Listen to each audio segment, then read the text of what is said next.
Isaac recommends the testing. He says that in this scene, he made Thomas and Malencia walk to get to Tosu City down the paved road. There is also one of the concrete bunkhouses they woke up in at the beginning of the test 4.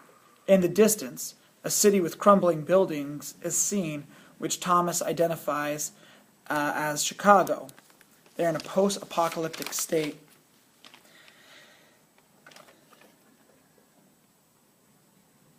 He says that the story of the testing takes place in a post-apocalyptic world.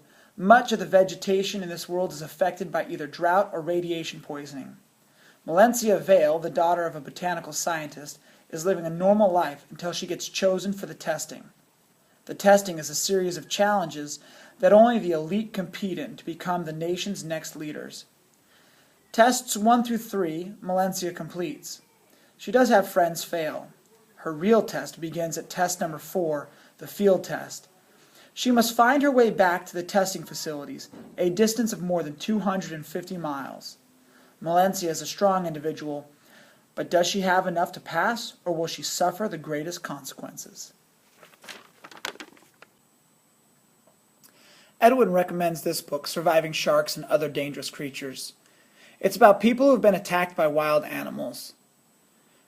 The one story he chose to depict here shows the protagonist swimming in the ocean. The story starts off with his friend Mick coming into his house to tell him what time they're going to the ocean.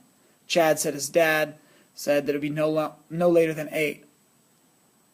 When they went off to the ocean, one of the boys gets attacked by a shark.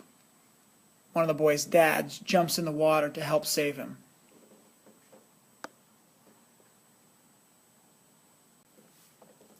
Enoch recommends the book Once Dead, Twice Shy by Kim Harrison.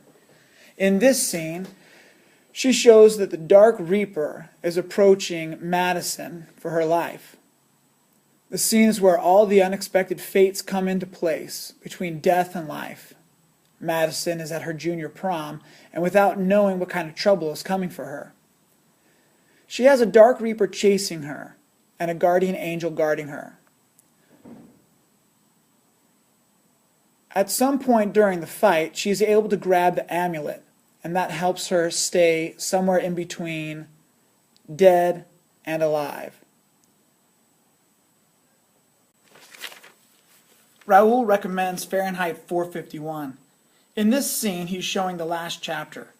Beatty finds out that Montag has books stashed inside his house, so Beatty decides to go burn Montag's house down. Throughout the book, Montag has been getting visits from the mechanical hound, whose job is to locate the houses with books.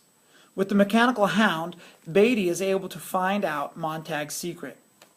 Beatty rolls up in the fire truck in front of Montag's house. Beatty has an argument with Montag about his hidden books, leading Beatty to take action. Beatty sets the house on fire, and the fire began. Montag took a few punches before the house was burning to pieces. In the middle of the fight, a large plank fell on Beatty, crushing his legs. Montag watched him, not wanting to escape, as if he wanted to die. Montag managed to escape the burning building, but felt guilty for not trying to help Beatty. From this scene, Montag became a wanted fugitive. If you're looking for more information on any of these books, go ahead and click through to these Goodreads sites. They talk about the books and give reviews and ratings, and they also make suggestions for other books that you might enjoy. So here's the page for the testing. Here's the page for Surviving Sharks and Other Dangerous Creatures. Here's the page for Once Dead, Twice Shy, the first in the series.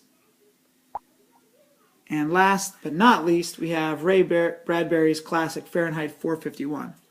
So if you think any of these sound good, go ahead and click through to these pages, explore them a little bit, and hopefully you'll find a book that you can read and enjoy.